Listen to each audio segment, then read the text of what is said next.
Bonjour tout le monde, bienvenue au podcast Inspiration Santé. Aujourd'hui, je reçois Keisha qui est infirmière en santé sexuelle et santé de la femme. Un podcast là, différent de ce que je suis habituée de faire. On aborde sans tabou des sujets qui touchent les femmes, mais que soit par gêne, timidité, qu'on parle un peu moins. Les ITS, la contraception, la ménopause, la santé hormonale, les suivis de grossesse, mais surtout l'accessibilité de ces soins-là. Keisha nous partage pourquoi qu'elle a décidé de créer une clinique privée avec une approche qui est différente des services publics, une approche qui est humaine, qui est accessible. Puis, elle a la possibilité d'offrir aux femmes un accompagnement sans jugement. C'est super important. On a une conversation qui est basée beaucoup sur la prévention, l'éducation, l'écoute, puis l'importance de prendre sa santé en main. Cet épisode est commandité par Prosomo. Si vous êtes en affaires et que vous cherchez des experts en stratégie marketing, je vous recommande Yves Bessner de Prosomo avec une équipe de plus de 100 professionnels et des bureaux à Gatineau et à Montréal. Vous pouvez le contacter à yves.b@prosomo.com ou sur LinkedIn. Bon épisode. Bienvenue au podcast Inspiration Santé. Mais merci. C'est ton deuxième podcast et je tiens à dire ton premier podcast, c'était Sexe d'amour et de sexe. Oui. C'était un petit peu différent. C'est comme contexte, on parlait beaucoup plus des expériences des gens, de leur sexualité. Par exemple, les gens, ils envoyaient des commentaires. Puis là, ils voulaient qu'on donne leur opinion sur leur expérience, ce genre de choses. Mais c'était pas vraiment un contexte comme celui-ci où est-ce qu'on va se concentrer plus sur la santé de la femme et la santé globale en général. Donc, ça va être assez intéressant comme podcast. Oui. Ouais. Donc, tu es infirmière. Oui. Tu travailles en santé, sexualité ou santé de la femme? Oui, santé, sexualité, santé de la femme. Infirmière clinicienne comme précision. Donc, infirmière clinicienne, c'est un peu différent des infirmières. Les infirmières, ils ont des DEC, donc diplôme d'études collégiales. Puis là, moi, j'ai un bac dans le fond. Donc, ça me permet de travailler en clinique, dans les écoles, dans les pharmacies, ce genre de choses. Puis, ça nous permet aussi beaucoup plus d'indépendance en termes de travail avec les docteurs. Comme par exemple, on peut travailler avec ce qu'on appelle des ordonnances collectives. Fait que c'est un document. Par exemple, je sais pas, quelqu'un qui a un mal de tête, un exemple assez simple. Puis avec ce document-là, on fait l'évaluation de la personne, dépendamment ça fait combien de temps que tu as la mal à la tête, puis elle n'a pas d'effets secondaires, je veux dire, mais des contre-indications, par exemple, à une prescription de Tylenol.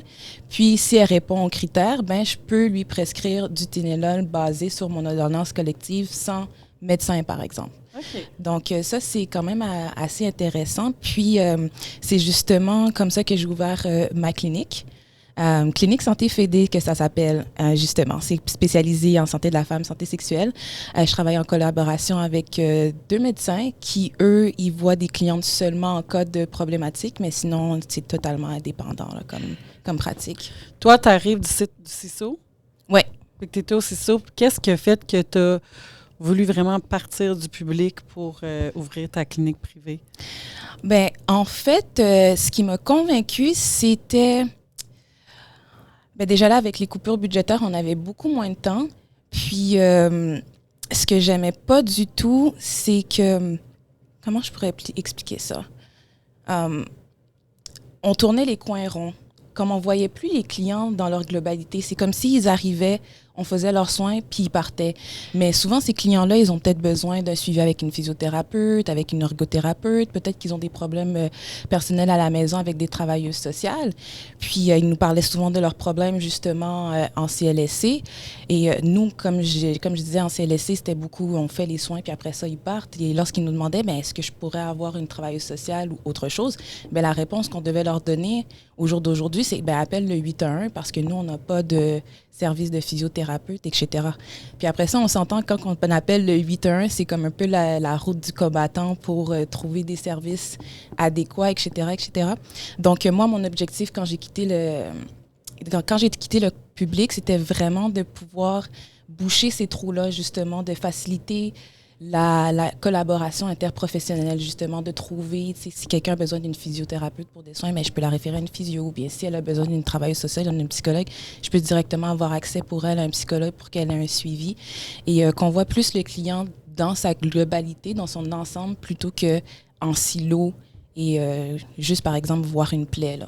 Mais je comprends pas, il n'y a pas de service multidisciplinaire aussi ça, comme il n'y a pas une équipe d'ergo, justement, puis de physio. Est-ce que vous pouvez être le référé au physio puis qu'il soit vu à l'interne? Non, pas dans la façon que ça fonctionnait au CLSC, aussitôt peut-être que dans d'autres CIUS à travers le Québec, peut-être qu'ils ont cette façon de fonctionner-là. Moi, je parle vraiment juste comment qu'on fonctionne dans la région de Gatineau.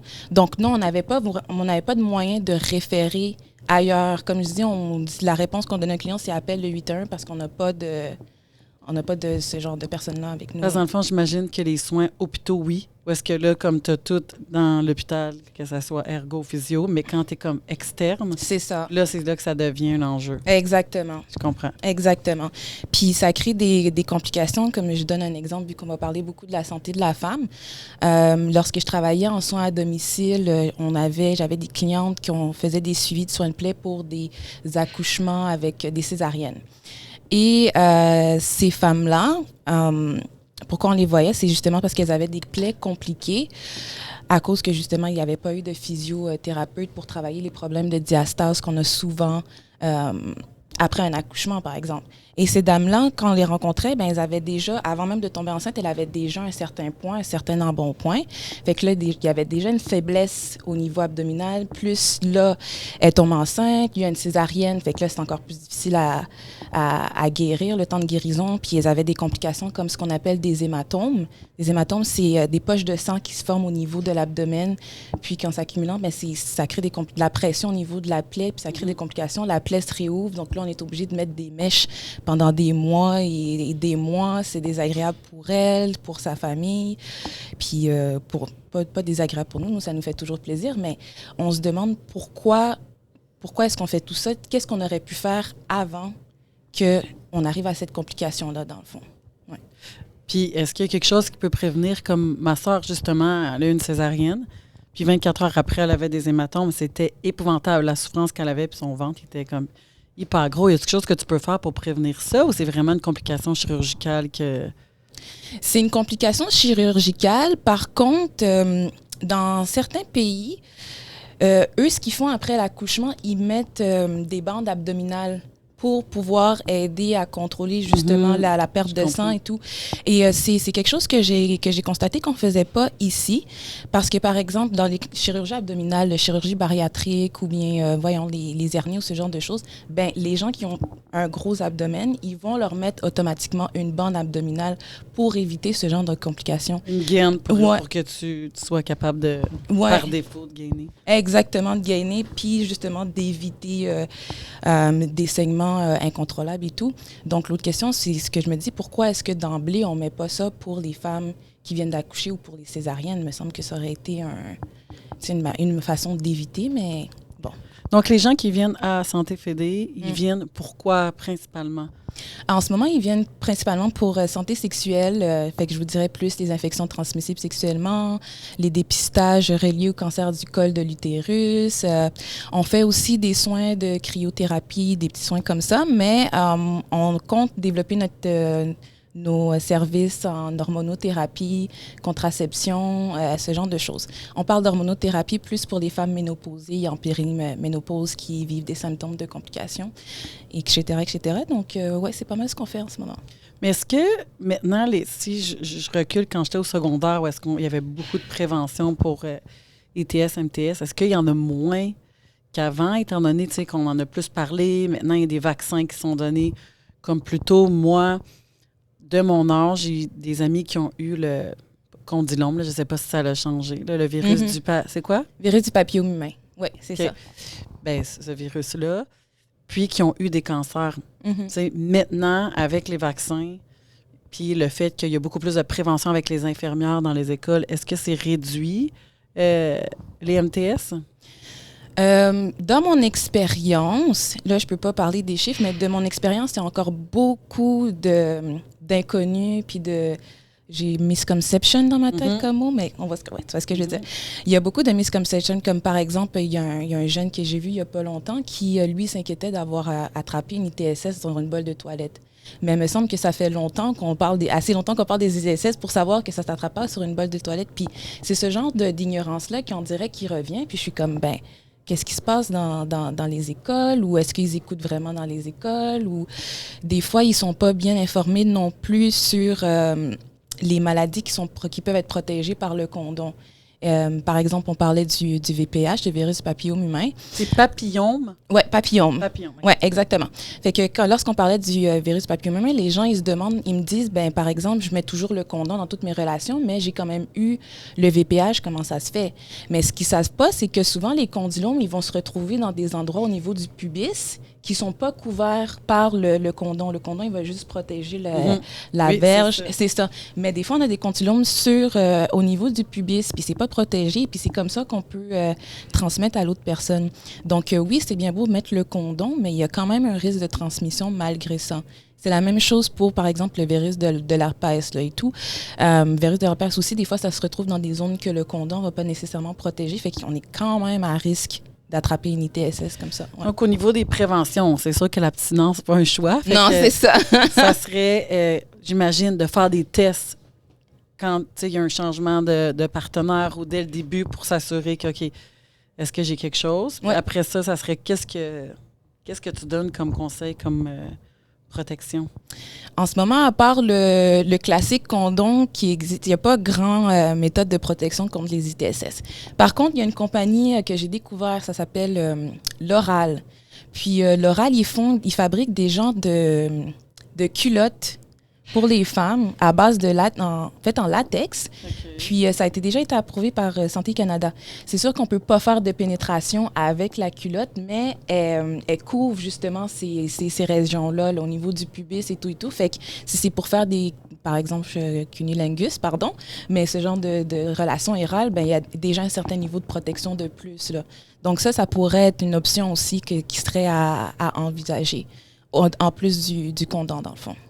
Ça serait quoi la MTS qui est la plus propagée que tu vois? Chlamydia et gonorrhée encore. OK. Chlamydia et gonorrhée.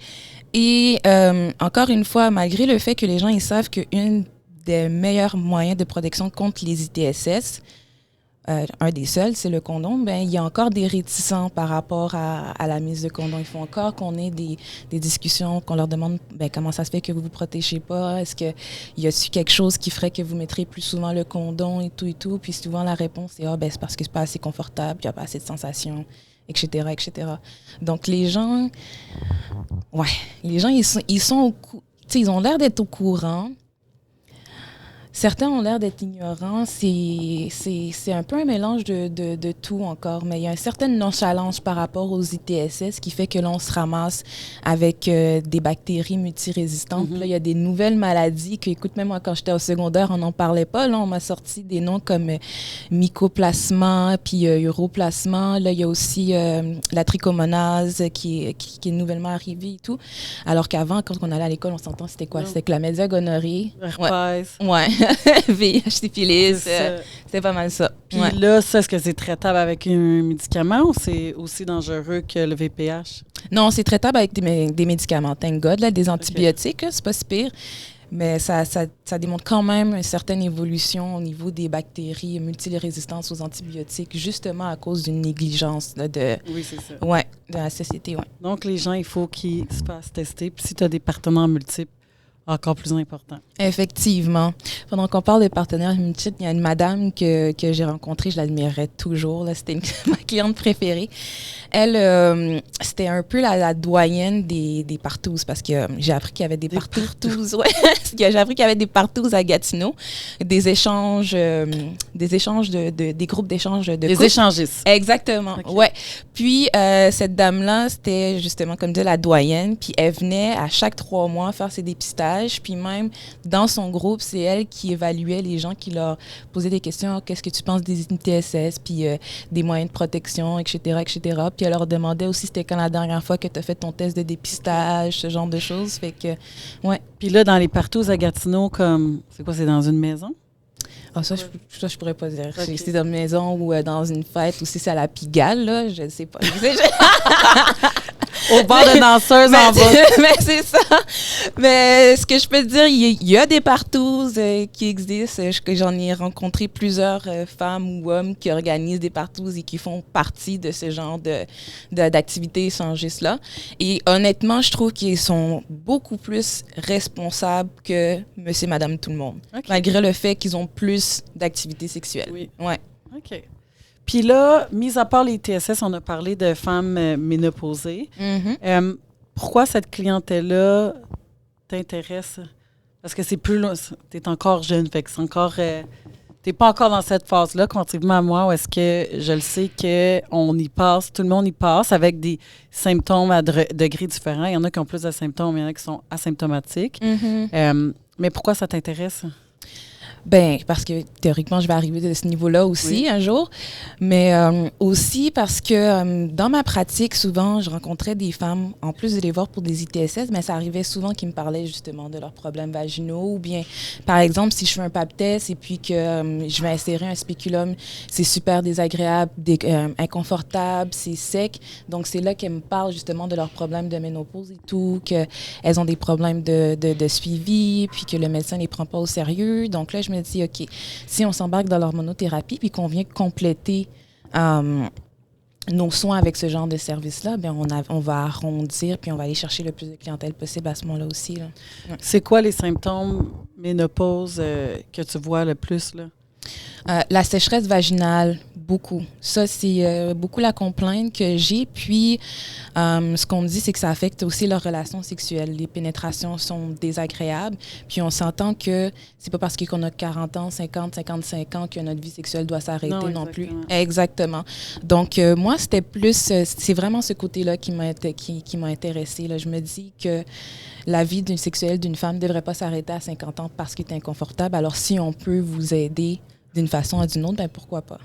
Puis dans le fond, c'est comme le débalancement hormonal qui ferait que tu lubrifies pas comme quand tu en avais 25. Mettons. Exactement. Ouais. Est-ce que juste avec le lubrifiant, ça peut faire l'affaire ou il y a vraiment quelque chose que tu peux prendre qui peut... Est-ce que ceux qui font l'hormonothérapie, soit avec crème ou avec oral, ça peut améliorer la sécheresse vaginale? Ça serait quoi le truc? Bien, ce serait vraiment dépendamment de à quel point les symptomatiques sont importantes. Tu sais, si la sécheresse n'est pas trop désagréable puis que c'est juste en termes de pénétration sexuelle, par exemple, qu'il y a une problématique, bien, on pourrait vraiment y aller avec du gel. Mais si, par exemple, quelqu'un elle marche tous les jours, là, puis qu'en marchant, tu sais, elle est inconfortable puis que c'est sec et tout, mais là, ce serait pertinent d'aller chercher l'hormonothérapie pour cette personne-là, dans le fond. Ah, c'est déplaisant. Fait qu'il y en a vraiment que ça arrive en marchant?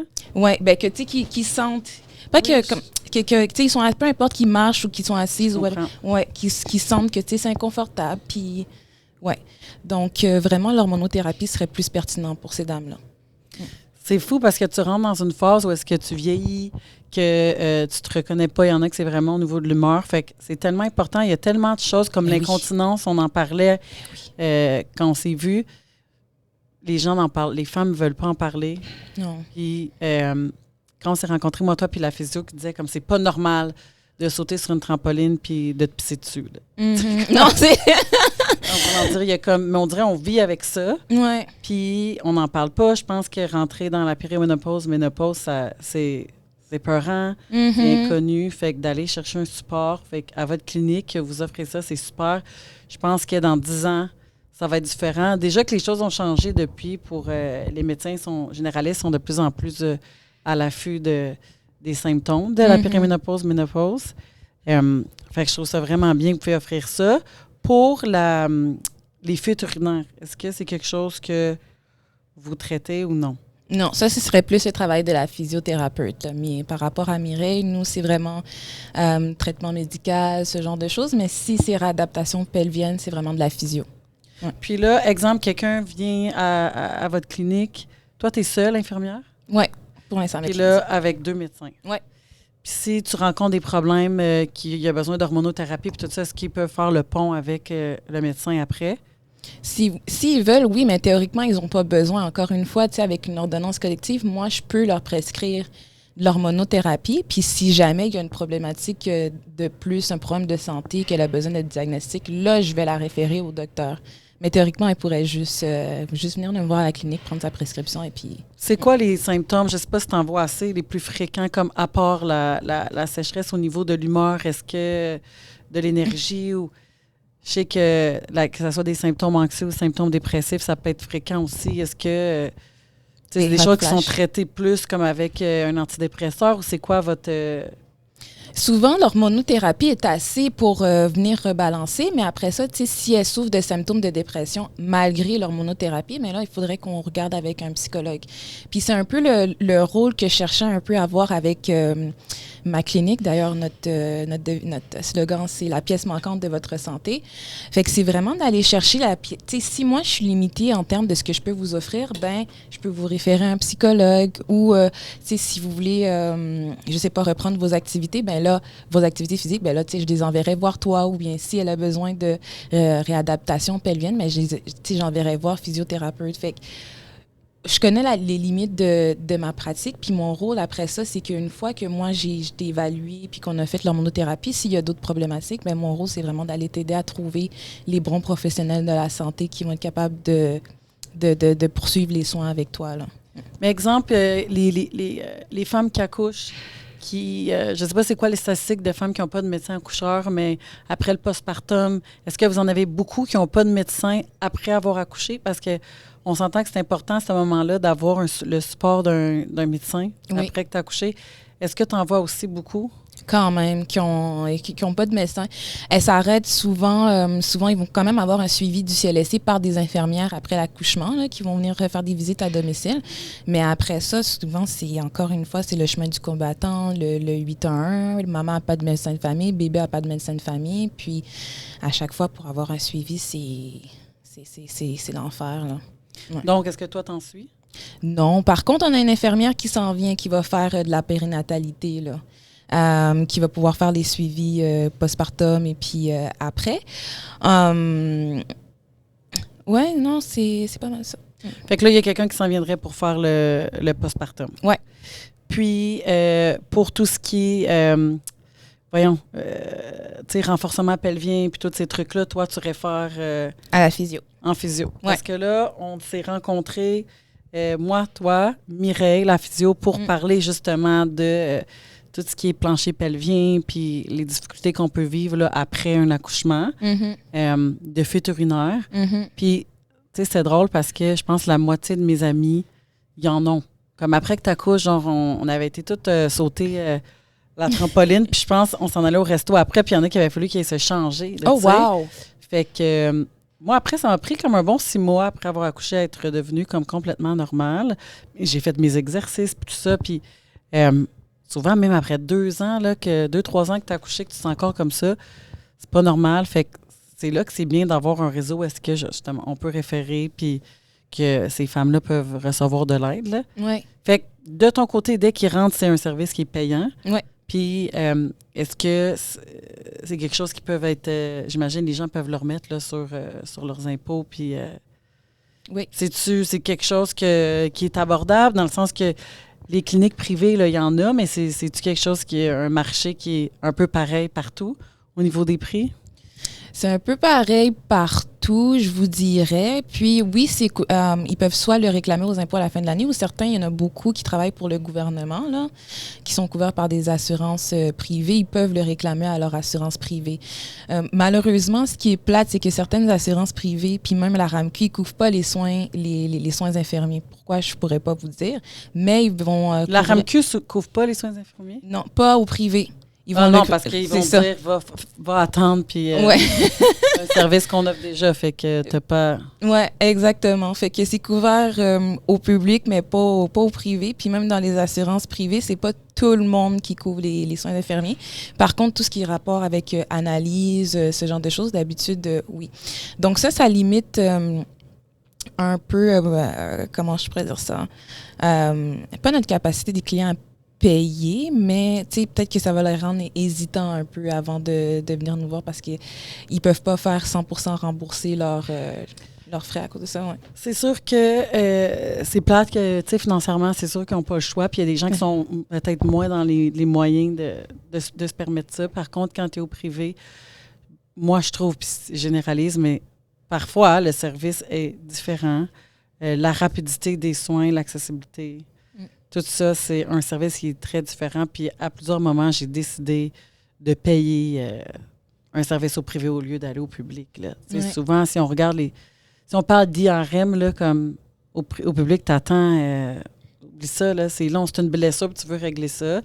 IRM, 800 $, t'es pris le lendemain, t'arrives là, tu passes, t'as tes résultats tout de suite après. Fait que c'est différent. Fait que oui, ça a un coût financier. Par contre, je pense que l'expérience peut être au privé. Puis quand t'as des troubles de santé, que ce soit les TSMTS, troubles hormonaux, ben tu veux être prise en charge, ça ne tente pas d'attendre. Fait que, tu sais, c'est bien que vous offrez ça. Je suis certaine que je connais bien Dr Bédard avec qui tu travailles. Fait que je suis certaine que la clinique va évoluer puis que il va y avoir plusieurs femmes qui vont pouvoir bénéficier de vos services. Ben oui. Puis aussi, ce qui est le fun au privé, c'est que le service est plus personnalisé là, par rapport à la clientèle. Tu sais, j'expliquais tantôt, nous, au CLSC, admettons, je voyais un soin de plaie, je faisais mon pansement, puis merci, bonsoir. Là. Tandis que là, tu sais, si quelqu'un vient puis qu'elle a une problématique plus que juste son soin de plaie, bien, je ne vais pas m'arrêter à ça. Là. On va discuter, on va voir c'est quoi tes problématiques. Tu as besoin d'une travailleuse sociale, tu as besoin d'une ergothérapeute, ce genre de choses. Donc, on a vraiment le temps de s'asseoir puis de vraiment faire le tour du client. Fait que non, définitivement, je sais qu'il y en a qui disent « Ah, mais là, on paye déjà des taxes au public pour avoir des soins de santé. » Mais honnêtement, il y a comme un virage qui se fait au public, puis les gens, ils disent... un virage public. Virage au privé, ouais. Puis les gens, ils nous le disent là, que justement, ils ont des meilleurs services au privé en ce moment qu'au public. Là. Tu parlais de l'IRM. Probablement que ton IRM au public, tu vas avoir le temps de régler ton problème avant d'avoir ton résultat. Là. Fait que, faut que ça s'empire. Mais c'est ça. Puis, je parlais avec Dr Bédard justement cette semaine, puis il me disait que il y a une dame qui s'était présentée à l'urgence, elle n'avait pas de médecin de famille pour avoir, tu connais sûrement l'histoire, là, pour avoir un pap test. Ils l'ont refusé. Elle s'est présentée comme 3 fois, cette dame-là, à l'urgence pour avoir un pap test. Finalement, elle avait un cancer, puis elle est décédée. Oh, wow! Ouais. Puis, lui, il dit, tu sais, ça ne devrait pas arriver, là, ces non. choses-là. Fait que, au moins, de dire que c'est accessible. Là, je le sais qu'au niveau des pap tests, maintenant, ça change. Là, c'est comme le pap test qui te fait, c'est quoi, c'est rendu aux 5 ans maintenant? Oui. Je pense que ça l'a changé. Oui. Avant, ils faisaient un pap test. Là, maintenant, on fait directement un test du VPH, virus du papillon humain, parce qu'ils se sont rendus compte que 99% des cancers du col sont causés par le virus du papillon humain.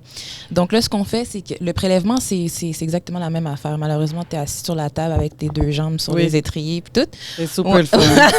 C'est ça. Puis on fait un prélèvement, mais ils vont tester d'abord pour le VPH. Puis une fois, si jamais le VPH est positif, là, ils vont faire un pap test par-dessus. Là. Puis le pap test, c'est vraiment un technicien qui met ça sur une lamelle, puis il regarde s'il y a des cellules anormales ou des cellules cancéreuses, etc., etc. C'est tellement important de le faire. Je pense que c'est quelque chose qu'on peut juste laisser tomber. Mais quand Dr Bédard m'a dit ça, je me dis comme... My God, ça ne devrait pas arriver. Puis surtout qu'elle, par elle-même, elle s'est présentée. Finalement, la 3e fois, ils ont fait, mais ils étaient rendus trop tard. Oui, c'est vraiment triste. Fait que, bref, puis c'est pour ça que d'où est née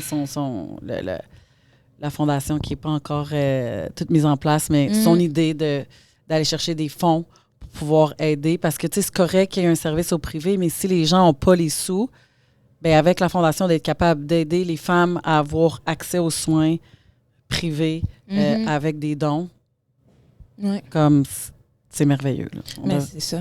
Surtout en termes de prévention, parce que là, de la façon comment que le système est monté, c'est comme si quand tu arrives à l'hôpital, il est quasiment trop tard. T'sais?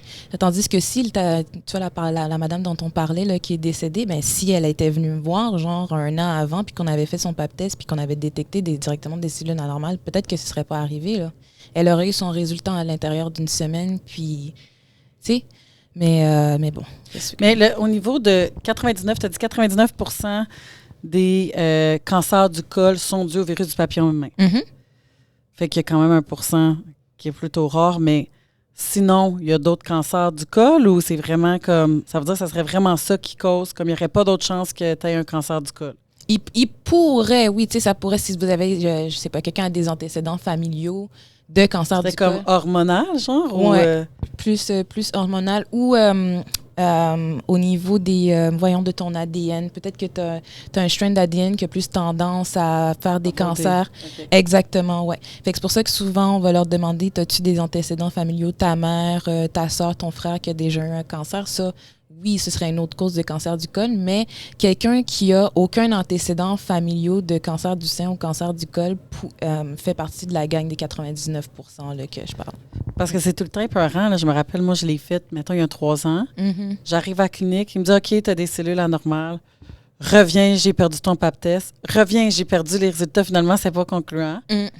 3 fois que je suis allée. Oh mon Dieu. Après ça, finalement, quand je suis allée cette année, elle me dit « Ah, c'est chaud 5 ans. » Je suis comme « Bon, OK, au moins, faites-le. » Puis, fait que c'est tout le temps comme angoissant de savoir « Ah, finalement, non, c'était pas des cellules anormales, c'était ça. Mm. » Mais, on dirait que t'entends ça, comme j'ai même des clientes qui me disent « Tu sais, j'ai un pap test anormal, faut que je retourne pour une biopsie aussi. » Puis ça, c'est anxiogène, là. Comme, effectivement.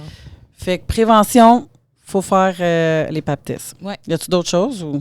Par rapport à ça, non. Non? Non, il faut vraiment juste faire les pap tests, surtout pour les femmes. Malheureusement, il n'existe pas encore de tests pour les hommes parce que, bon, c'est sûr que les hommes, ils n'auront pas de cancer de col de l'utérus, for sure, mais ce que je veux dire, c'est que l'homme peut le transmettre, le VPH, à la femme. Puis malheureusement, il n'existe pas encore de tests, de tests pour les hommes pour détecter le VPH, à part s'il nous arrive avec un condylome. Ah, OK. Ouais. En voulant dire, si le condylome, c'est correct, sinon il pourrait être porteur, puis ça, tu pourrais pas le savoir. C'est ça, ouais. C'est ça, fait que c'est vraiment la responsabilité. Malheureusement, tout tombe sur nous, là. C'est notre responsabilité en tant que femme d'aller se faire checker, ouais. Puis, se faire dépister pour le cancer, ouais. Bien, merci d'être venu là, nous parler de Santé Fédé. Fait que vous êtes situé boulevard du Plateau, dans le secteur Hall. Oui. Puis, si les gens ils veulent prendre rendez-vous, avez-vous comme votre site web? Je sais que vous étiez comme un peu en reconstruction. Comment ça fonctionne? Oui, directement sur notre site web. Vous pouvez aller regarder sur Google Clinique Santé Fédé. Puis directement là-dessus, vous allez pouvoir prendre rendez-vous aussi. Tous nos services sont détaillés avec les prix, etc., etc. Ou même appeler directement à la clinique. Puis ça va nous faire plaisir de rediriger la clientèle aux besoins, là. Merci pour le travail que tu fais auprès des femmes, puis de la prévention. Je pense que ça serait intéressant d'aller dans les... Bien, j'imagine qu'avec le CLSC, il y en a qui vont dans les écoles secondaires, mais de faire la prévention aux ados qui commencent leur santé sexuelle avec déjà de l'information et une éducation de base par rapport à ça. Je pense que le plus intéressant, c'est d'en parler. Mm-hmm. Puis, l'ignorance aussi, ça peut faire que tu n'auras pas des choix optimaux si tu n'es pas en connaissance de cause. Oui, exactement. Fait qu'il faut en parler le plus possible. Puis ça reste que ça fait partie, la santé sexuelle fait partie de ta santé, ton bien-être là, total. Là. Mm-hmm. Fait que c'est pas, je pense que c'est pas négligé. C'est quelque chose qui est plus difficile à parler peut-être. Il y a comme une gêne, une timidité à parler de sexualité. Toi, t'en parles, puis je vois que ça paraît que comme tu fais ça tous les jours, mais tu sais, quand t'es pas là-dedans, on dirait qu'il y a tout le temps comme un malaise peut-être de parler de santé sexuelle. Et les infirmières, vous êtes bonnes, on dirait que... Non, c'est ça. Moi, je peux aller manger après sans problème. Et puis, t'as pas de trouble. Non, j'ai pas de trouble, tu sais. Puis c'est dommage que les gens soient aussi gênés d'en parler aux professionnels parce que je me dis, tout le monde a dit, en tout cas de ce que je pense, mais tout le monde a eu du sexe en tant que tel. Ça fait partie d'être être humain. Donc, ça devrait être une conversation beaucoup plus ouverte que ce que ça l'est en ce moment, là. Ouais. Oui, puis des fois, comme parent, avec tes enfants, il y a comme une certaine barrière, soit du côté du parent ou de l'ado ou le jeune adulte qui ne veut pas nécessairement parler de tout ça. Fait qu'il faut que ça soit fait ailleurs que... Tant mieux, ça peut se faire à la maison. Comme j'avais 15 ans, ma mère elle me parlait déjà de tout ça, puis il y avait je sais pas si elle existe encore, là, c'est comme une clinique que tu pouvais aller, c'était à Hall, sur Jeanne d'Arc. Puis, il te prescrivait la pilule. J'avais même pas été voir mon médecin de famille. Là, c'était... il faisait des avortements là-bas, mais il y avait comme d'autres choses. Là. Moi, j'avais été comme pour parler à une infirmière qui m'avait prescrit la pilule. Ma mère m'avait parlé de ça, mais il y en a d'autres selon leur religion. Puis, peu importe que les parents vont pas parler de ça, je pense que c'est bien que les infirmières puissent faire ça, oui. Prévention, là. Elle existe encore, cette... C'était quoi?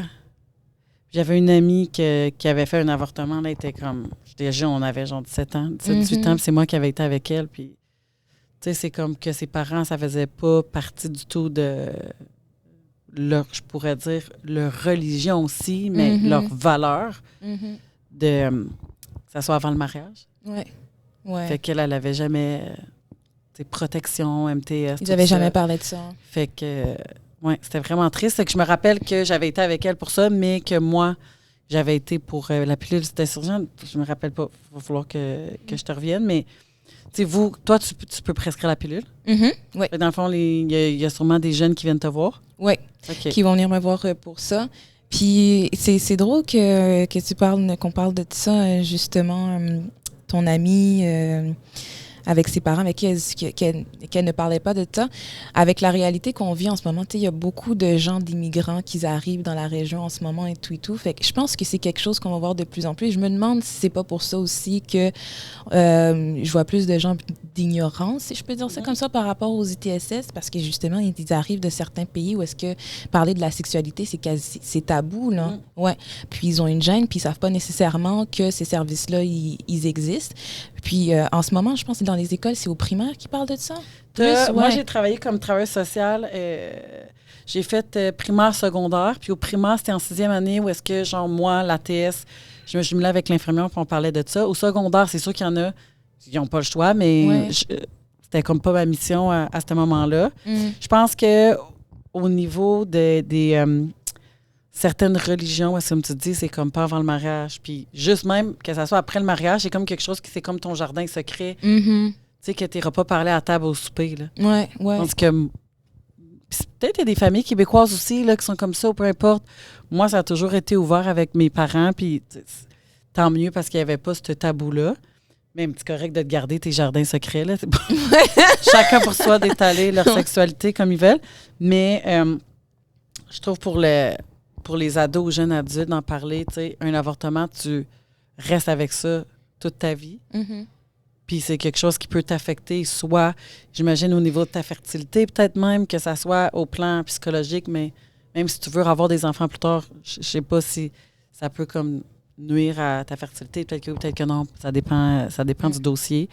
Mais, puis elle, en plus, elle avait aussi plusieurs MTS qu'elle vit encore avec à ce jour, qui étaient transmis jeunes.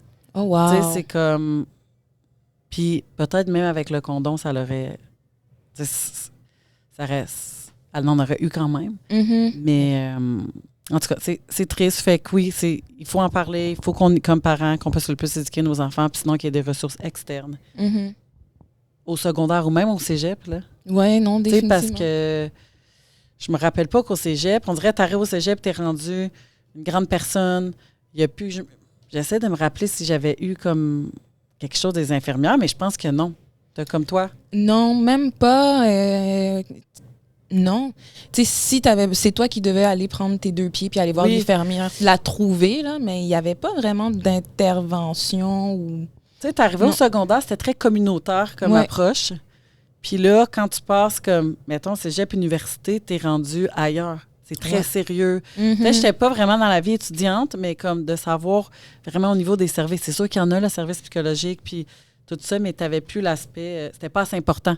Ils vont te bourrer au secondaire de tout ça, les trous, mais rendu au cégep puis à l'université. Puis là, peut-être qu'il y a du monde qui nous écoute. Écrivez-moi, là, si jamais vous en avez eu. Je le sais qu'il y en a, mais comme tu dis, il faut que tu ailles faire tes recherches. Ils ne viendront pas te donner un cours pour parler de ça. Puis je suis certaine qu'au cégep, c'est comme le temps, j'imagine, où est-ce que tu es super actif. Puis peut-être que tu as plus qu'un partenaire. Puis c'est correct qu'il y en a qu'à 35 ans, ils en ont plein. Mais je pense que c'est plus à ton jeune âge que tu commences à explorer pour de vrai. Exact. Oui, exactement.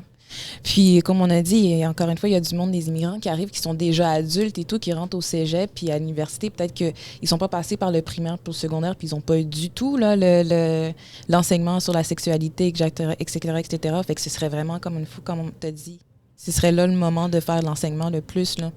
Ouais. Exact. Ouais. Bien, merci. Est-ce que tu aurais un conseil avant qu'on termine le podcast pour la santé sexuelle?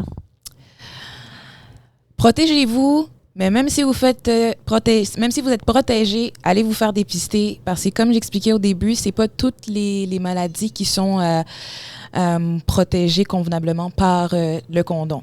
Effectivement. Surtout quand on parle du VPH, là, du virus papillomaire pour les femmes. Ils commencent à parler beaucoup du cancer du col. Donc, oui, protégez-vous. Faites vos dépistages. C'est pas mal ça. Merci, Keisha. Mais ça m'a fait plaisir. Merci.